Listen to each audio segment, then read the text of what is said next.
do you reckon it was like the days after Jesus had died? From what we do know, it was Passover, a Jewish religious festival. The streets would have been packed with Jewish men, women, and children. The Roman government and the Jewish authorities, they're happy because they've gotten rid of Jesus. While Jerusalem celebrates, however, there's this small group of heartbroken Jesus followers who have lost their leader, their mentor, and their friend.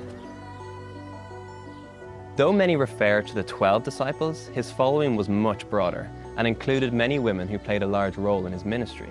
The women who followed Jesus, they reacted by going out to Jesus' tomb, which many believe to be this very one, and they went there on a Sunday morning. When they get there, however, they find something that they did not expect. The large stone that had once covered the tomb had been rolled away, and the tomb was empty. The women at the tomb claimed that they met an angel who told them that Jesus had been raised from the dead. Mary Magdalene, one of Jesus' followers, even claims to have met Jesus on that very day. When the disciples heard, they ran to the tomb, and they also found it empty. Now, we can't verify their claims or their experiences, but we can wrestle with the empty tomb. What possible reasons could there be for it to be empty? The Romans had heard Jesus' predictions that he would rise from the dead after 3 days, and though they didn't take them too seriously, they did put some things in place. To prevent this, they covered the grave with a massive stone, sealed it, and had it guarded by Roman soldiers. So if someone could overcome the guards and move the stone, who would want to? What about the Romans themselves? Maybe it was an inside job. They were the ones that posted the extra guards, so they were technically in control of the body and they could have done anything with it. But what would have been their main goal in tampering with Jesus' body?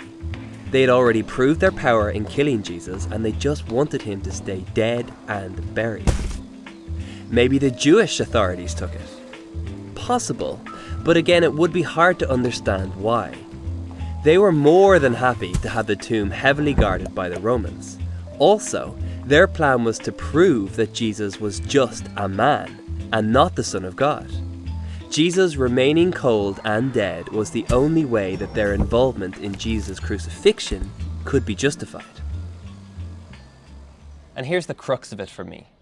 If either of these two powerful groups had taken the body of Jesus for some unknown reason, they would have been quick to produce it as soon as Jesus' followers had started claiming that he had risen from the dead. And Christianity would never have gotten off the ground.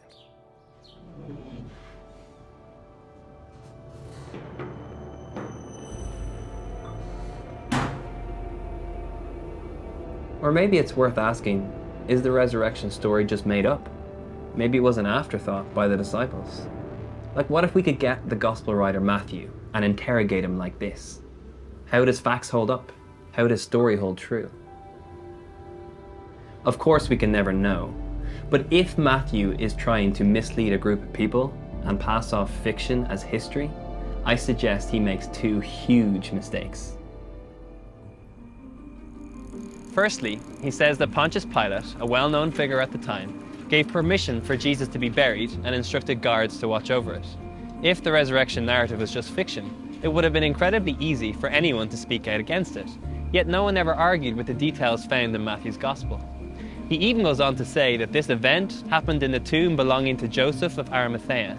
Joseph, or any of his surviving family, could have easily have nipped this story in the bud if it was simply made up.